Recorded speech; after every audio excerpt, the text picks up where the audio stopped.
mengintegrasi pertanian dengan pariwisata yang didukung oleh investasi dan infrastruktur serta upaya mengintegrasikan perencanaan pembangunan.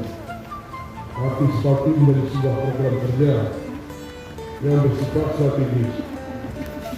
Maka dibutuhkan adanya komitmen mutual dan berbagai stakeholder. Keberlanjutan pembangunan daerah di masa transisi akan dilakukan melalui perencanaan berbasis. PT Unsur Rencana Pembangunan Daerah Kabupaten Depok 2023-2026 dengan resmi menyatakan dimulai.